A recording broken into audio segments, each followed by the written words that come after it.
Hey everyone, and good morning to episode 60 of the Powell Not Found podcast. We're doing a little bit something different as we prepare for the stream here.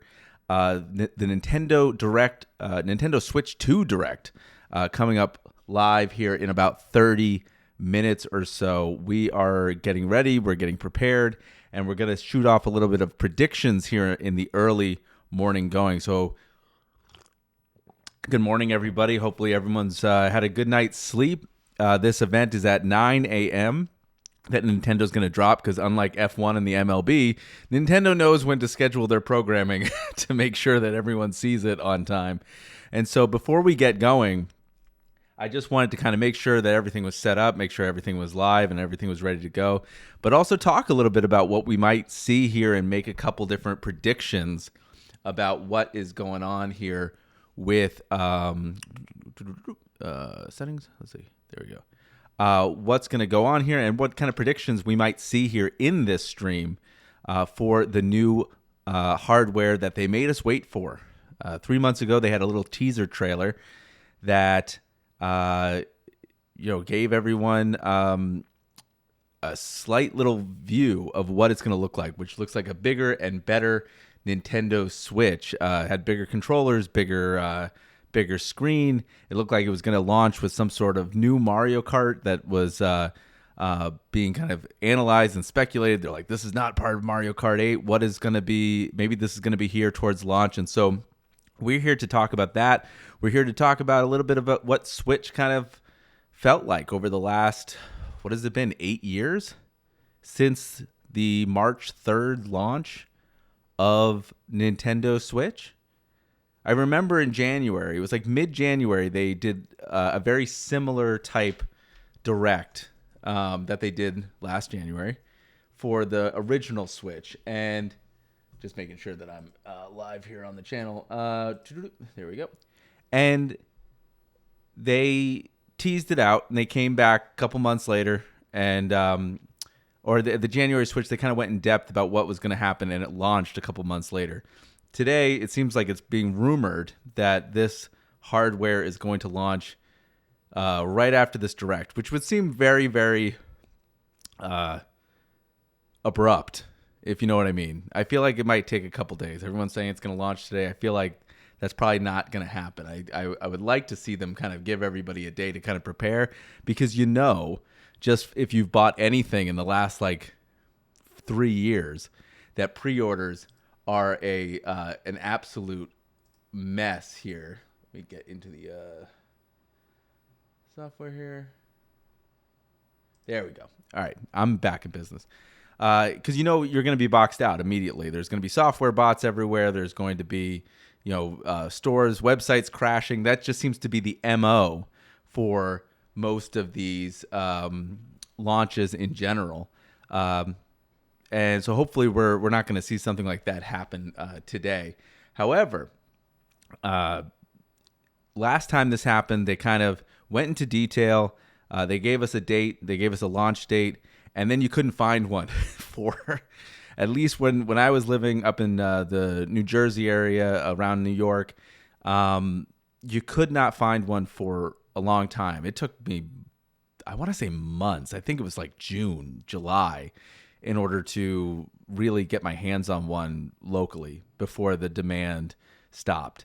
And if PS5 and Xbox is any kind of indication of how things were going, granted those things launched during the height of the COVID pandemic, then it doesn't necessarily look good to go grab one just off the store shelf. It's not the old days anymore where you would line up somewhere at a Best Buy and try to grab one. Hopefully that's not the case. Hopefully there's an abundance. Hopefully the chip shortage is not really what it was back in the COVID era. Hopefully supply chain issues have kind of been solving themselves slowly and gradually, that this is not necessarily a problem, but I don't have a lot of faith going into this launch that it's going to be easy to find one. It never seems to be easy to find one when it comes to a Nintendo console, but I'm excited. I'm excited to actually do this. I'm excited. This is the first one that we're doing as a show. This is the Powell Not Found podcast. You can find us at youtube.com @PowellNotFound. And find us on all the social platforms, Instagram, TikTok, anything that you can, Facebook, and subscribe to the show, and do a podcast. And do a review. It helps the podcast kind of grow. This is the first time that we've been doing something like this live. We did it very, very early in the show's history, kind of after the fact. But this is it adds a little bit of more of a layer of excitement to the show doing this live. So let me pan over here just to make sure everybody knows. I'm just kind of sitting here waiting for the page to start for this Nintendo Direct, and I've got a couple predictions here for. Let me move this over so it's full screen here, and I've got some predictions here for the show that I kind of wanted to get into as we wait. It looks like we are about 25 minutes out. I love this generation. This generation was great when it comes to owning a Nintendo platform, especially coming off the heels of the Wii U generation. The Wii U generation was kind of a little depressing. It was a piece of hardware that didn't feel good in the hands. It was like owning a Hasbro toy on steroids. It was not the success that the Wii was. It was a confusing successor, and it felt like a half step to the generation that we kind of came to in Switch. And this generation knocked it out of the park. When it came to hardware, when it came to marketing, like, it wasn't the most powerful system, and Nintendo never claims to be the most powerful system there is. It was a really upgraded Wii U system that really delivered on the concept of, hey, you can play it on the go and you can play it on the TV. You can do both. If you remember working with the Wii U kind of could do both. It freed up the television in the living room, but if you went like 4 or 5 feet beyond where you were supposed to with the Wii U, you just weren't. The reception was just going to cut out completely. So it didn't really deliver that, hey, I'm going to free up the TV experience that it kind of promised to do. And you can play it kind of on the go. Because if you went anywhere past your like bedroom or past out of your apartment, you were pretty much done for. The Switch delivered on all of this. It kind of married the two lines of systems that Nintendo had, right, with the Wii U and with the 3DS and the DS family of platforms, and gave you some sort of mobile gaming device that really was invented like years before the Steam Deck really kind of took off. It wasn't as mobile as like the 3DS was. You couldn't put this system in your pocket. This system is quite large here, but more importantly, too, it was just kind of marketed really, really well. It was very, very clear. They didn't necessarily bog you down with all the ancillary things that they would tend to do in the past, right? It wasn't like, a video game console plus a health console. It wasn't a video game console plus a Fitbit. It wasn't trying to it was just a gaming console. That was it. They simplified menu, UI, when you went into the system. No longer were you greeted with 4,000 Mii's running towards the screen and cluttering your user experience. It was very boiled down to, you're playing games on this thing. It wasn't a Netflix box like a lot of these other platforms were. It wasn't hey, you can download HBO Max. Like, that ended up coming to the system eventually in very small spurts, but it was a gaming device, pure and simple. And with that, it launched with a really, really powerful lineup of software led by The Legend of Zelda Breath of the Wild, which really, I mean, if you're going to knock it out of the park, you launch with something like that and you bring everybody to the table, right? This is what I think is going to happen here with the Nintendo Switch 2, as we end up being 20 minutes out here from the Nintendo Direct. We're just, again, waiting here on the page for... lost my mouse here. We're just waiting here just for the Nintendo Direct to start. I think they got to do the same thing. One of my predictions here, because I've got 5 for you, if I can get into it as we get 20 minutes to the event, is that this thing has to launch with a very, very powerful piece of software to sell the system, right? That is the killer app concept needs to show up here for Nintendo. They showed Mario Kart. They showed a Mario Kart. What my prediction is not that Mario Kart is going to be a software alongside, but my prediction is that Mario Kart, whatever this next iteration of Mario Kart is, it's going to be an online service similar to like a Halo Infinite kind of thing, or that you have to sign up for the NSO to the Nintendo Switch Online in order to get access to it, and it will be shipped with every single system. This is my crazy prediction for this show, that Mario Kart will be a pack-in, a la the Wii Sports was with the Wii. That if you think about the sales that Mario Kart 8 did over the last 2 generations, because it was originally a Wii U game, that thing sold over 75 million copies. 75 million, right, copies. If you pack it in with every single system, yeah, you're losing that additional sale, but also you're giving the consumer a reason to go out and get the system. Is that if everyone doesn't, if it comes with everyone, you're making that install base as big as it possibly can, because everyone's got it. So no one has an excuse not to play it. So if this thing becomes like a fully online kind of game, then hey, you're ensuring its future from here on out. Right? Think about the success that like a game like Tetris 99 had with getting people to sign up for Nintendo Switch Online, their online service. That game was huge, right? But after the years had gone on, there are other problems as well. The user base went from, hey, you're playing against players, to you're playing against bots, right? That's what you don't want to necessarily have happen if you have a constantly online game. So why not pack it in? That's my first crazy prediction as we end up being 18 minutes out here from the Direct. My second one is that they've been teasing. So if they have this big killer game, right? They've been teasing other games that have been confirmed for Switch, right? Metroid 4 is the biggest one of them that they just in last week talked about in a Direct that's coming, right? I think you see that game kind of pushed over towards Christmas. I think that game does not come alongside the Switch. I don't think that they'll talk about it a little bit, but I don't think that's part of the launch lineup. I think they want to backfill their lineup kind of similarly to what they did with Mario Odyssey when the Switch launched.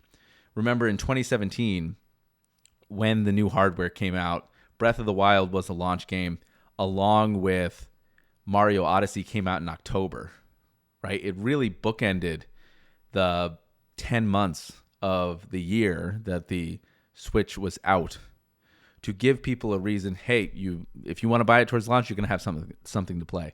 If you want to buy it around Christmas, and that's like your big Christmas gift of the year, you're going to have something to play. I think we're going to see something Mario related in this Direct for sure. The Switch itself had 4 Mario games come out for it, like 4 mainline Mario games that you would consider in Mario Wonder, Mario Maker 2, Mario Odyssey, and I'm blanking on the other one.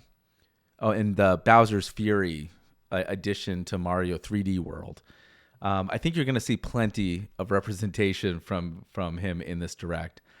So I think Metroid is going to be pushed off to the summer. It's not a big system seller. They said 3 million. It's not a big seller. Metroid is 3 million copies. And when you compare that to something like Mario Kart, I mean, it's still a big success, but it's nothing compared to a family multiplayer kind of appeal game like this. So maybe you see it during launch, but I think you kind of push it off towards the back end when there's probably more stronger software that can support it and be an option for consumers later on the year. Especially since we don't have a lot of information about what games are coming out, right? We can assume that a Donkey Kong's coming out. We can assume that a Splatoon's coming out. But But yeah, it's not going to. I don't know if it's going to be around launch. Also, that game has been in development hell for a long time. It was teased with a logo, and then no one heard anything of it. I think last week was the first time we'd seen anything about that game. So I kind of feel like if this thing launches in June, which is what the rumors have been saying about this system, then I think you do see some of the software pushed over to the side. Third prediction. This is a little bit of a wild one, but I wanted to kind of try to make it. I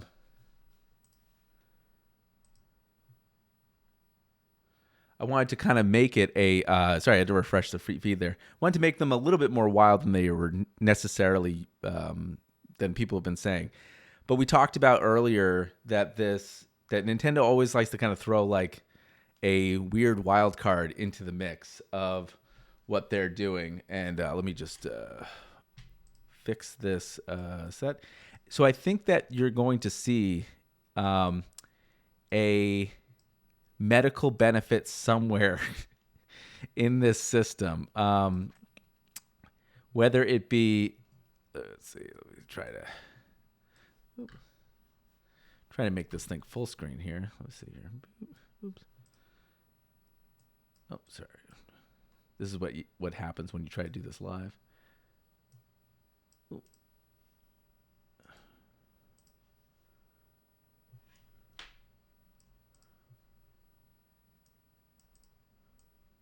Oops, excuse me. What's that? All right. There you go. I think you're going to see. Sorry about that. I was just trying to adjust the framing here in OBS. I think you're going to see some sort of medical benefit here. It's going to tell your heartbeat. It's going to be a Fitbit or something like that. It's going to have some sort of integration with Alarmo, helping you sleep better. There's always, I feel like, some sort of health benefit. I mean, if you remember a couple generations ago in the 3D, in the DS era, there was like games constantly reminding you that, to take a break. Go outside, experience the outdoors, right? That's something so Nintendo that I feel like it's bound to happen here on the show. Let me that you're bound to see something here in the release of this game. I've got two different predictions coming up soon. Let me take a quick break here, and we'll be right back. Let me just fix this framing, and then we'll be right back with the show. 1 second. We'll be right back.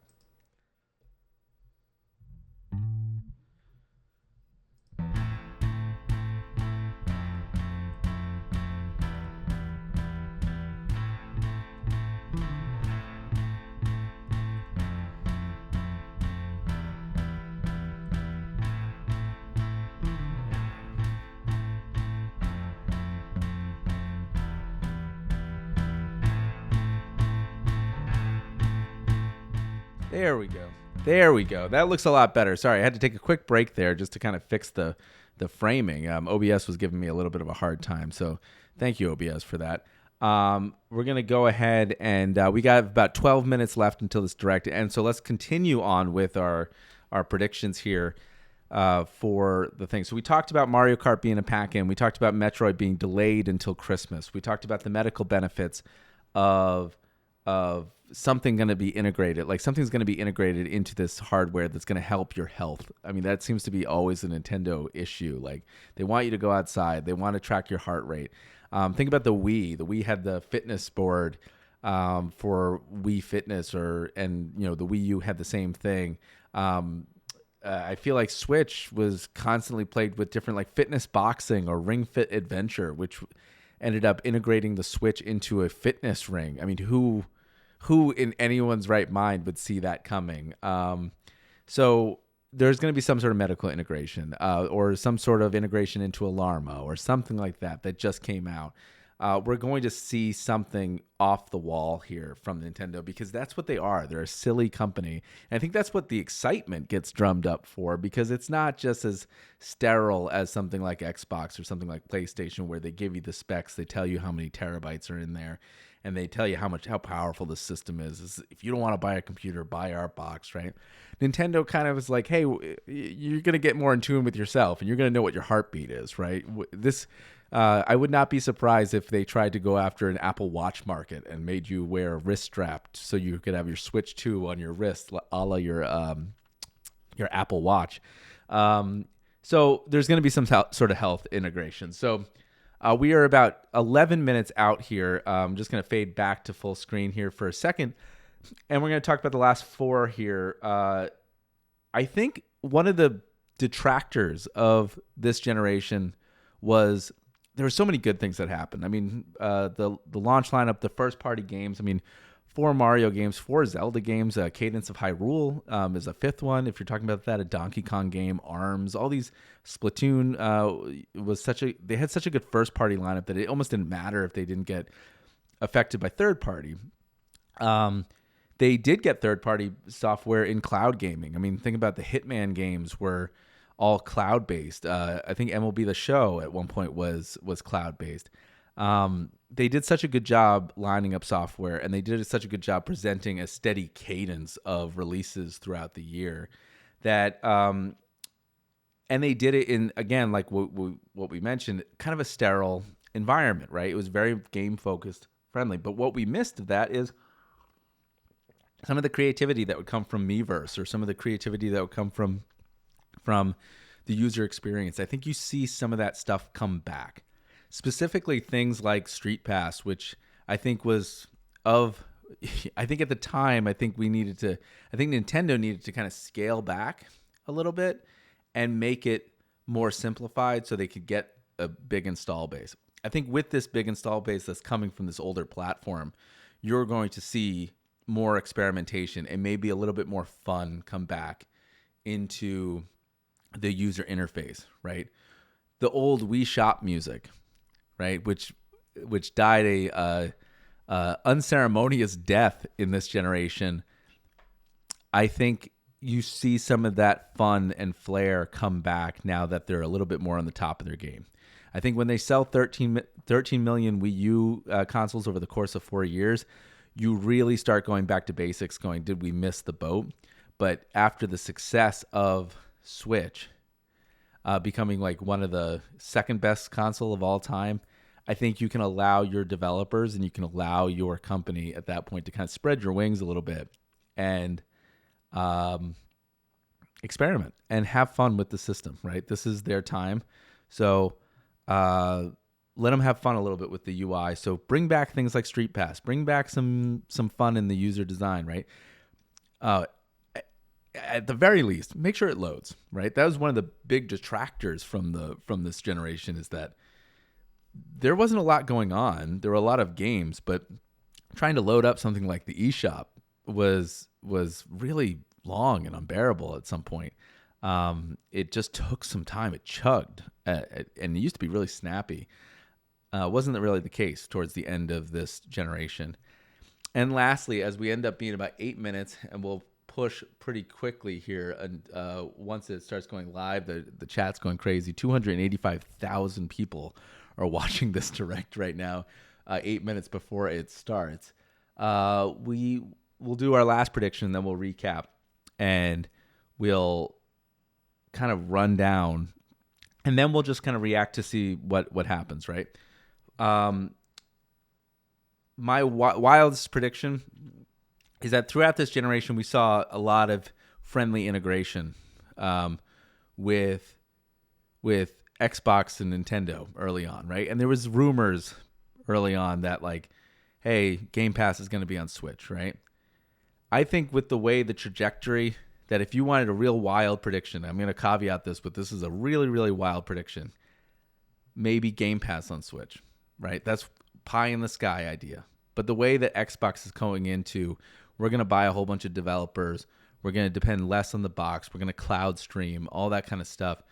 Would it be that surprising to see a friendly partnership here? Or would it detract from their messaging? This is completely pie in the sky. So that's my wildest prediction, is that you're going to see this. If I have a sixth prediction, I'm going back to basically what we talked about in the first part of the show.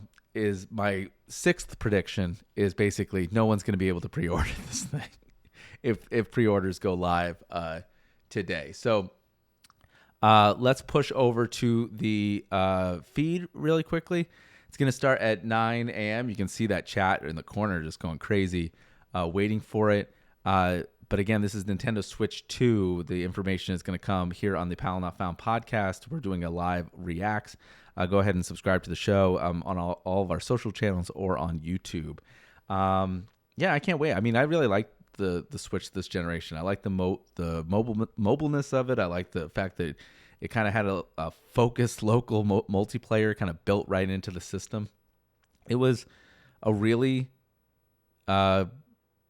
they made really good choices in the beginning with curation, right? We talked a little bit on an earlier episode of the podcast about how they needed to do something with that store because the eShop was flooded with just junk after a while. It made discovery really impossible to do. So I'm really curious to see if they'll address any of that, what they'll show. I'll be trying to take some notes.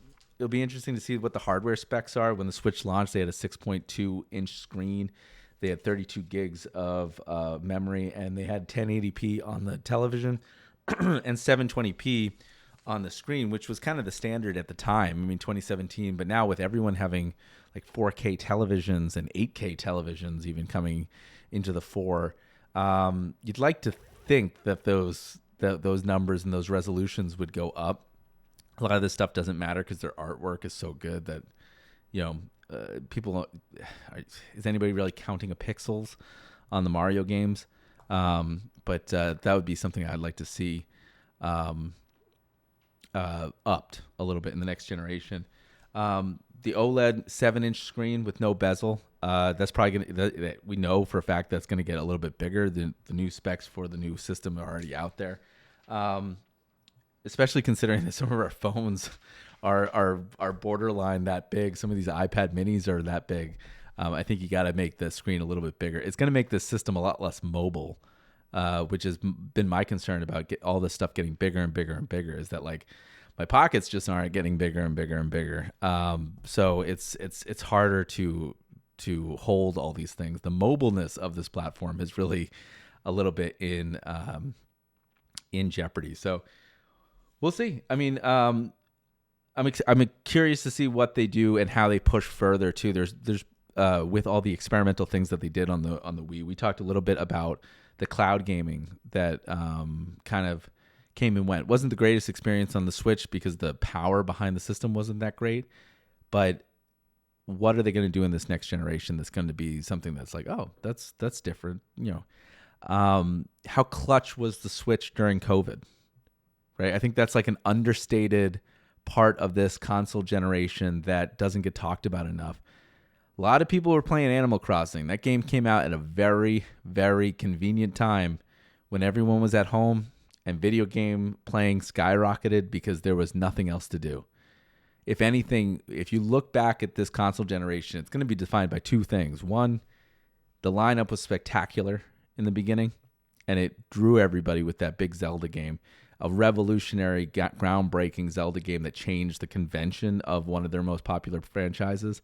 And two, in the middle of 2020, when everybody was stuck at home and quarantined, that gave them something to do.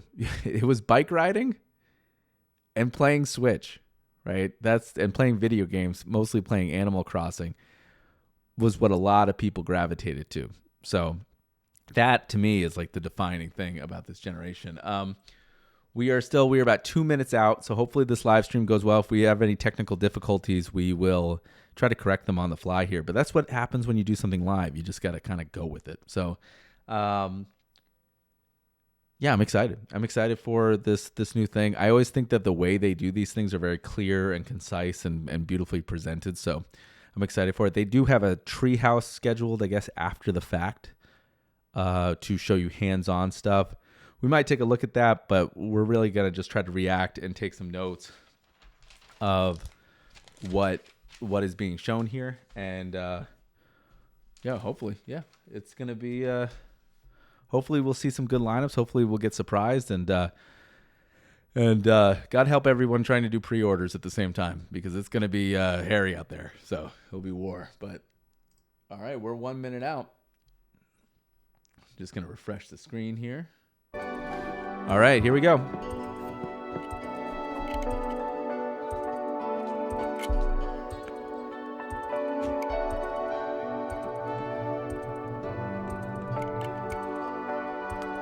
Very relaxing music to start. They're really setting the mood.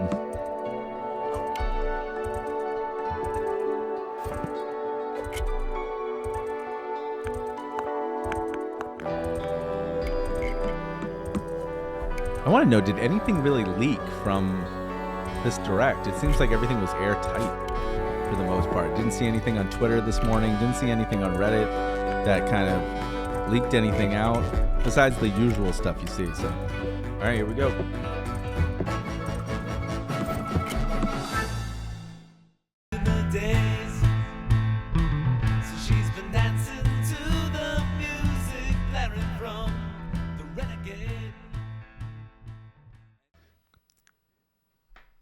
We just sat through all of that for no price? All right, the treehouse. I'm going to put this down really quickly, and we're going to fade back in. I know this is the first time I've been live doing one of these things, and I have the treehouse just to see if they announce anything else. But that was an hour, and there was still no price. They told everybody to check back the Nintendo website for details. No price, nothing. They said check it out later today, and we'll get. Yeah, there was nothing. How much does it cost? Listen, I'm not saying that they're not confident in their price, but when Nintendo Switch launched at $300, I think they put that at the end of one of these Nintendo Directs, and they put it pretty prominently and said, hey, this is it. But something about, hey, we're going to bundle it with Mario Kart World, which was one of the predictions that I had earlier today. So that came true as a pack-in. At least they're going to sell it as a SKU. Means that there's probably a price point that's higher than what they want it to be. Boy,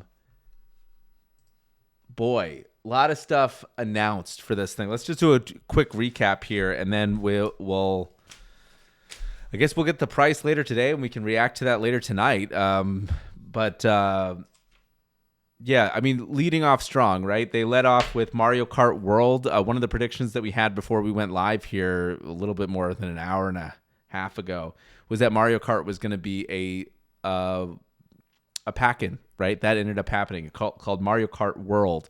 They gave a little structure to the Mario Kart, no pun intended, the world of Mario Kart. For years, Mario Kart, since the Super Nintendo, has been just a select screen of Grand Prix, right? The fact that they made it open world, the fact that they kind of gave you more drivers, right? They give you an option called free roam, is not only a way to practice Mario Kart, but it's a way to keep it casual, right? Give it a little bit more structure and depth, right? I'm sure that there was a contingent of the player base that wanted some sort of freedom and mobility in that world to kind of be more creative. And that's perfect, right? If they're going to pack it in with every system, or at least sell a SKU with every single system, that's perfect. That's perfect for those that demographic that wants a little bit more of that. So the relaxing music to start was kind of interesting. It kind of like set the tone. Like, don't get too excited because there's going to be a lot to happen here. So 24 drivers, open world, finally given a little bit of structure, Mario Kart World. They showed grinding on the side beams, which is kind of interesting, like going back and forth, almost like wall jumping, which I haven't seen before. And they showed a multitude of new tracks. I imagine this thing is going to be extensive. Lots of different updates, as they did with Mario Kart 8 Deluxe. So that's kind of cool. They're going to sell a lot of systems just with that alone. The rest of the Direct, kind of broadly disappointed.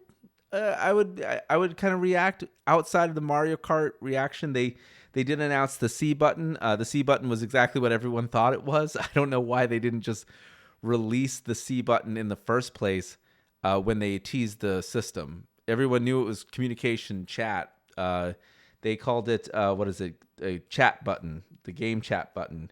Um, Video sharing in that game chat button. They kind of realized what Google Stadia was trying to realize when they launched, that you can pull up your friend's screen and really realize local co-op, which has been missing in a lot of games and a lot of presence in a lot of video games that used to be there with the Super Nintendo, with the Nintendo, is now back in this kind of digital form.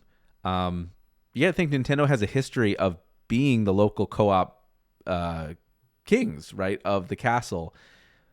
Nintendo's shipped with another controller. Super Nintendo had an option for another controller. N64 had 4 controller ports, right? That local co-op is very important to Nintendo. So that was interesting to see it come back. But this is the success of the chat button or game chat is going to be hinged on the performance of all the capabilities they kind of showcased, which was sharing your screen, having a Nintendo camera accessory, which is another cost, another add-on. If this thing stutters, which in the trailers it didn't seem like it it did very well, kind of like the stream for Nintendo of America, it didn't seem like it did too well in its in its trailer. It just didn't seem like it performed well. It seemed like it was a stuttery kind of mess. It seemed like it wasn't coming really through very smoothly, and I guess you can't expect it. I said it during the stream. You can't really expect lossless quality when it comes to information sharing. A lot of this is going to be dependent on everyone's internet too, and what they're sending out. And so the idea of this happening, one, this is a hard thing to schedule just in general, but I feel like the success of this is really going to be dependent on how well it performs in actual practice. So I'd be curious. I thought Nintendo was going to do a Treehouse Live presentation after the Switch event, but it does not appear that's the case, or at least I can't find it. They started to, and then they kind of rolled it back here. So game share, I think, has been something that they've been kind of teasing for a long time. To me, that was like one of the biggest positive aspects, where you can bring your console close to other people who don't have that game and play multiplayer with them. Again, this is a positive extension of local co-op. It reminded me of trying to find somebody with a Pokemon copy to trade Pokemon when I was like 10 years old. You needed to find somebody who had a copy of one of the games to do it, right? You couldn't just play, together or something like that. They did it with really interesting games too. The party games is a perfect fit for it. The Collection 51. If you want to play checkers with someone digitally, to me, I think maybe this is just my old man speaking, but if you're going to play checkers with someone digitally, just break out the physical board. If you're going to play backgammon, break out the physical board. Go buy a physical board. You're going to have more fun. But still an interesting concept that they showed here. They went into the specs of the Nintendo Switch 2, 7.92 inches, and I do have the original specs here. That's up from 6.2 and 7 inches. They mentioned a 1080p screen, which had to be like, the standard. Not ideal, but again, you're talking about a small screen. This might be, again, older generation talking a little bit, but from 720, you really started to feel it after a while with 1080 with a 7.9 inch screen. I mean, 4K might be really, really pushing it. 120 frames per second it supports. It's going to be an LCD screen with vibrant visuals. The visuals in Mario Kart, the lighting, the global illumination, the ambient occlusion, all the stuff that was in that Mario Kart trailer really made it look beautiful. So, and they did pimp out their HDR support as well. They talked a little bit about the magnetic Joy-Cons, right, going down through the thing. that was something that immediately upon the old Switch, that was a problem, right? The ricketiness of the system with those rail systems. So I'd be curious to see how those magnetic ones work and how long they keep, right? Not that magnets necessarily lose power, but like sometimes they can lose a little bit, like depending on the cheapness of the magnet, it can be hit or miss. 4K in the television, capped at 60 frames per second, which is, probably the standard. That is the standard TV around. I'm assuming it's 4K upscaled with some sort of AI. Maybe not native 4K, but again, I guess I have to check on the Nintendo website for more details because I'm not seeing anything just yet. Nintendo, check out our presentation, Nintendo Switch 2. They haven't announced the price just yet, so weird. They did update the website. I imagine there's getting a lot of traffic here, but still nothing. And 2 USB-C supports. They kind of listened to everyone's complaints. It was hard to charge the Switch on an airplane, so they did provide one, as well as all these different kind of controllers. I'm assuming the GameCube controller is also going to be USB-C. The Nintendo Switch camera is USB-C. So they're going to need to have a place that's going to be accessible to plug in all these things. I'm assuming there'll probably be some sort of attachment with the dock as well, that you can plug in these things so it's not sticking out of the top of your controller. But the charging is really the biggest win there. The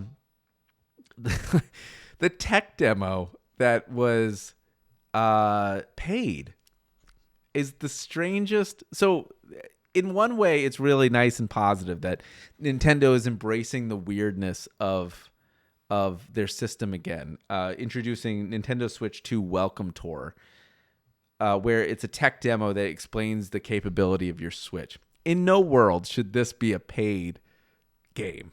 This should be completely packed in, just like Nintendo Land was. I hope that this is a $5, $1, something really cheap price point for this. Because if you want people to get to know your Switch and get to know your thing, you don't put this behind a paywall. That was a big miss for me in this presentation.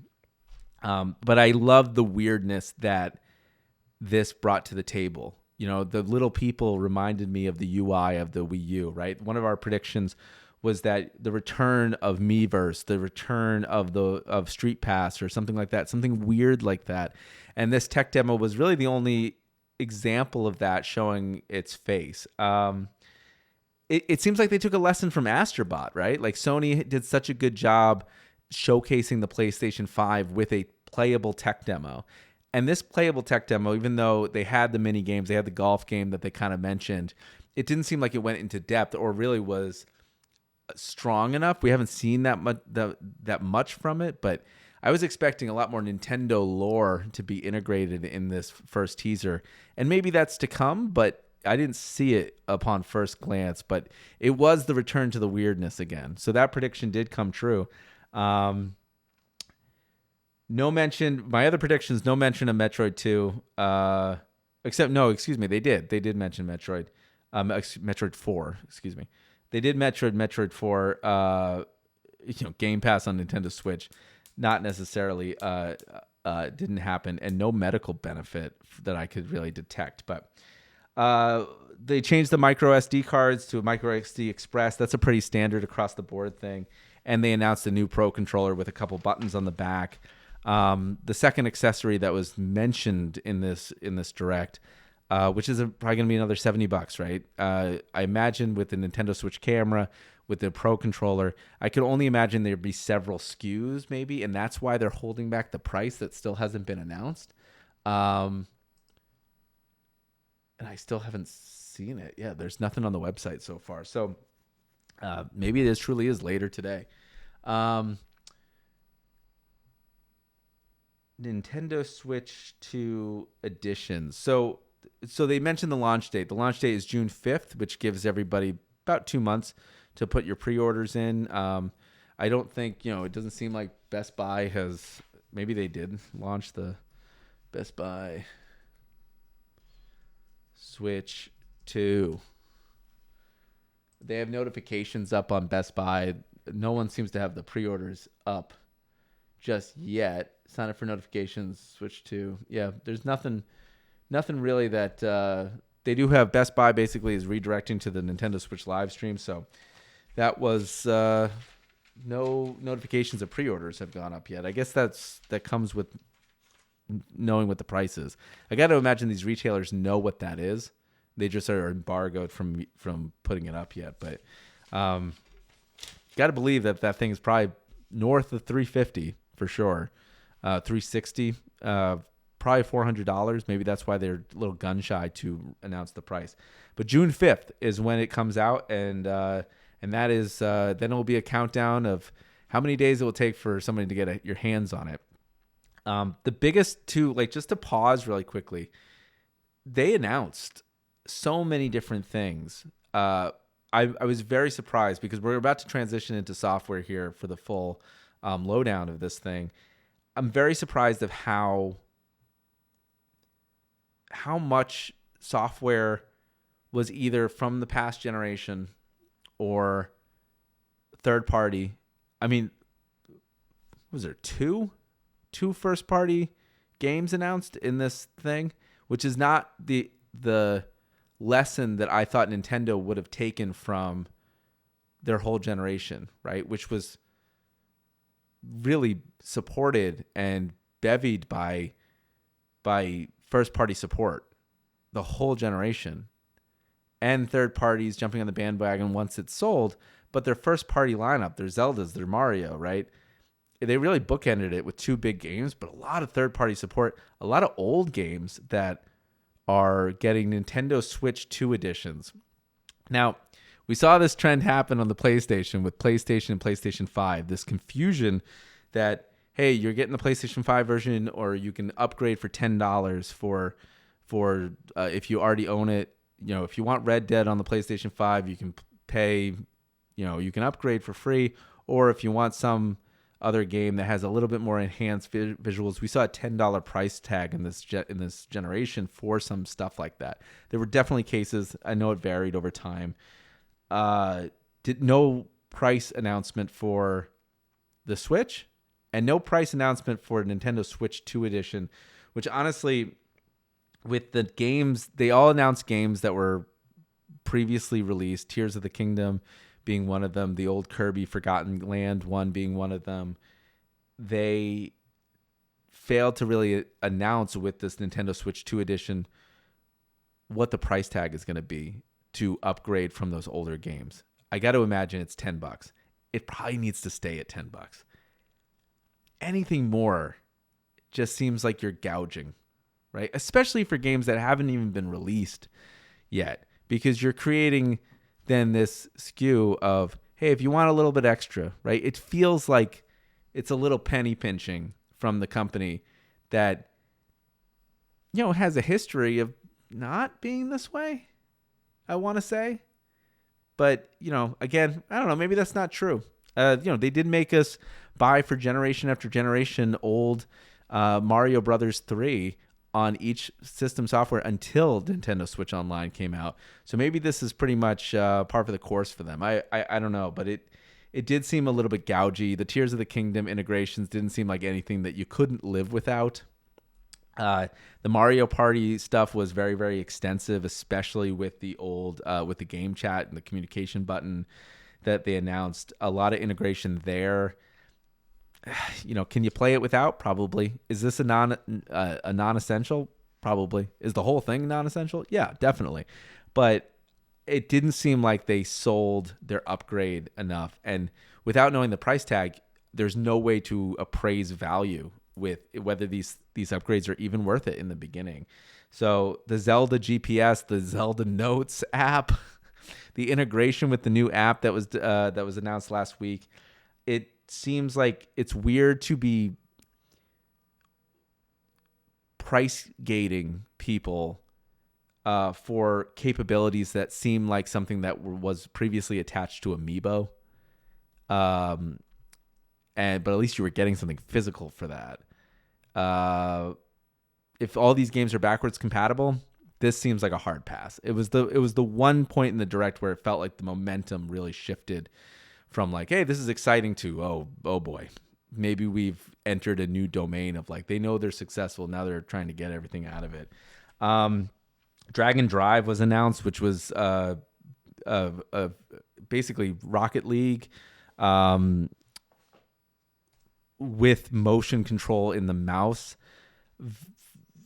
An interesting thing to showcase. It just reminded me of the movement of the mouses, reminded me of like all those horrible motion control Wii games that worked in a trailer but didn't work in practice. And so I'd be very curious to see if this comes out. It seems like it's a fun game. It's a game of keep away on wheels.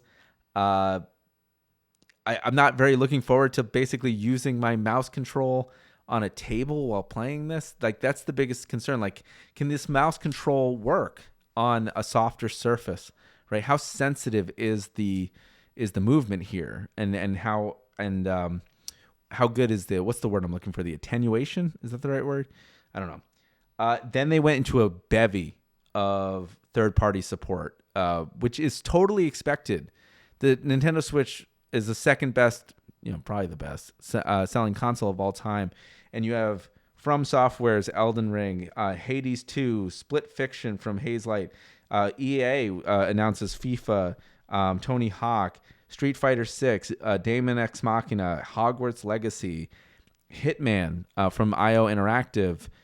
And then the most exciting part of third-party support is probably the reveal of James Bond, the Project 007 game, which if you enjoyed the Hitman games in any way, and I loved those games, they were fun, they were clever, they were hilarious, and they're goofy as hell, that if the Bond game has any kind of DNA coming from that game, then that's going to be an awesome game to play. I'm glad. Hopefully it comes at launch.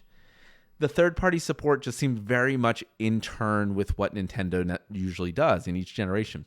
You're always going to get this onslaught of third-party support that's months, if not years, after the initial release. So it's like, hey, if you don't have that platform, this is the perfect time to play some of those games you might have been waiting for. But if you have a PlayStation, if you have an Xbox, it just doesn't appeal to you, because you've already probably played some of these games or experienced some of those games or purchased some of those games. So it just seems like it is third-party support, but it's way after it's in the zeitgeist. Bravely Default, Yakuza 0, and finally they kind of moved on to Hyrule Warriors, Age of Imprisonment, which is what was the Hyrule Warriors Age of Calamity? It seems like basically the Legend of Zelda spinoff. It's a way for them, as we talked about in the direct, a way for them to explain the lore of Legend of Zelda using these Muso games that they're so often called, and that's going to be releasing in the winter. These games don't really appeal to me. I love the Legend of Zelda. I collect all the Legend of Zelda games. They're not for me, and I could try it again this generation, but I feel like it's just if it doesn't click, it doesn't click. And that's how I feel with all those games. They're never going to generate the same excitement that a Legend of Zelda game is going to give me. And then they moved on to the NSO, the Nintendo Nintendo Switch Online. Jesus. Okay, here we go.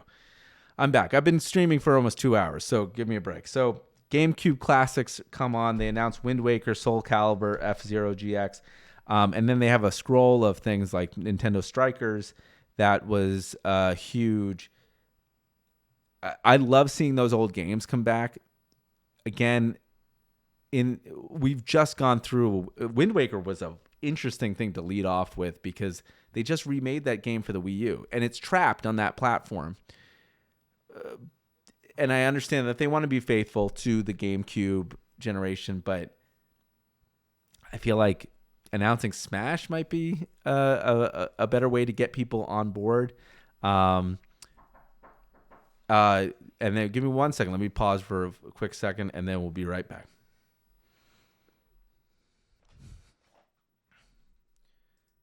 Hey, everybody, and we're back. So they did talk about the NSO. We were talking about the GameCube classics. It was very, very different from what they just a very weird thing to lead off on, right?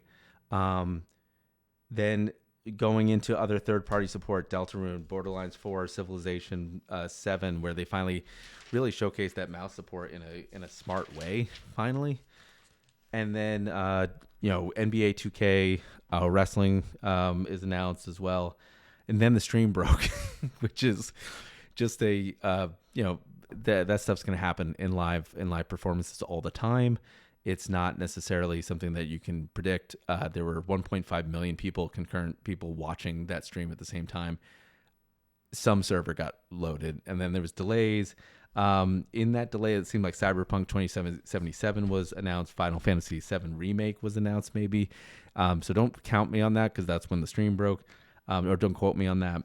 And then we have Duskbloods, a new game from Software, which was, I think a lot of people thought it was Bloodborne at first, but then it ended up being a new game. And then, sorry, there's three mainline first party Nintendo games that were announced, which was Kirby Air Ride by the director of Smash Brothers, Sakurai. And then they transitioned into Donkey Kong. Donkey Kong 64 makes its triumphant return to Nintendo Switch 2, coming out in July 17th of 2025. Ingot Island. It makes sense that they're trying to follow a playbook from 2017. 2017 launched with one of the biggest games on Switch, which was Breath of the Wild, a big single-player game. And at the end, they had in the end of the year, they had Mario Odyssey, right? Two of the biggest franchise players ever when it comes to single-player games. It makes sense that they lead it off with a big multiplayer game that's going to be a pack-in, and it's going to sell gangbusters, right? This game sold over 75 million copies since its release on the Wii U. So it makes sense that they would go with that first. And then it seems like they tried to kind of copy the Odyssey formula for Donkey Kong. Very odd-looking Donkey Kong, a very movie-like version of Donkey Kong, and called Donkey Kong Bonanza. It seems like it will be an Odyssey-like. I would have probably liked to see Odyssey 2 here. That seemed like the easy play. But they zagged. When everyone thought they were going to zig, they zagged. And the visuals look amazing. It very, very much looks like Odyssey. It's of the same universe. It tricked me during the stream. Movement and how this game feels, I feel like is gonna determine its success, because the Mario Odyssey, when it was released, right, that game was fantastic. It was borderline addictive. Donkey Kong doesn't necessarily, even from its 2D platforming versions, the movement is very particular. And it's funny to me that they would bookend that remaster of Donkey Kong Returns, Donkey Kong 3D Return, whatever the game's called. It's somewhere in my bedroom. It's funny that they would bookend those releases so close to one another, when it's like people have already kind of got it out of their system. They played an old game that was remastered, didn't get renewed well, and they'd still go ahead with this. And then the most confusing part of the direct is just ending it without a price, saying, "Hey, check back on our website. We've done," which still has not popped in terms of the SKUs or in terms of the price. Yeah, still nothing. So everyone's still left kind of in the lurch. Ultimately, it's hard to. It's funny to me how many. It's funny to me how many of my predictions were right. I think that's the biggest feeling coming off of this was the Mario Kart pack-in, the return of the weirdness that kind of came true. but the disappointment in knowing that it felt the price gating thing is weird. Showcasing the upgrade stuff was really weird. The dodging of the price is really weird. It kind of left me with a little bit of disappointment going, oh, you know, in 2017, Nintendo was so hungry to win back their fan base. It felt like everything was for the consumer. And this one kind of felt like, hey, if you want to play our games, if you still want to continue this ride, you have to pay an extra admission fee. And that's what it kind of felt like a little bit. The lack of first-party support is kind of the lack of first-party software is kind of strange and odd for a platform that is so dependent on these things. It's been 7 years since Odyssey. You'd think you'd at least see a tease for it. The Mario Kart looks beautiful. The Donkey Kong does look beautiful, but it's just not as stellar. I'm not left with a impressed feeling. I'm left with more of a, this seems like an iteration of a console as opposed to something fresh and new. The weirdness, the pay gating, the price gating of the tech demo, it just seems like such an odd play. So anyways, well, for now, we've been streaming for about 2 hours now, so we're going to wrap it up. We're going to try to cut this into bits and bobs and stuff like that, so it's a little bit easier digestible. Thank you guys for listening. Thank you guys for staying with me in this live presentation of the Nintendo Switch 2 Direct. Hopefully later on today, maybe we can jump back online and talk about the price, or at least put a short out talking about the price if they ever announce it. It doesn't seem like they have the details that they promised are not there. I don't know what's happening in the treehouse. It doesn't seem like that's live. So we'll see as the day goes on. But thanks for joining me on this live stream. This has been kind of a cool experience. It's a one-time experience that we have here to do this, and so I'm glad that we were able to kind of do it live. So thanks for joining me again. Subscribe to the podcast. Go on YouTube and YouTube at Powell Not Found, and go hit the subscribe button, and also go ahead and find us online at Apple Podcasts, anywhere you find podcasts, and rate and review the show. It helps the show grow. And thank you for this early morning stream. Thank you for joining me on episode 60 of the Powell Not Found podcast. And we're out. Bye. She's losing track of the days, so she's been dancing to the music blaring from the Renegade, and in the morning she lays with the memories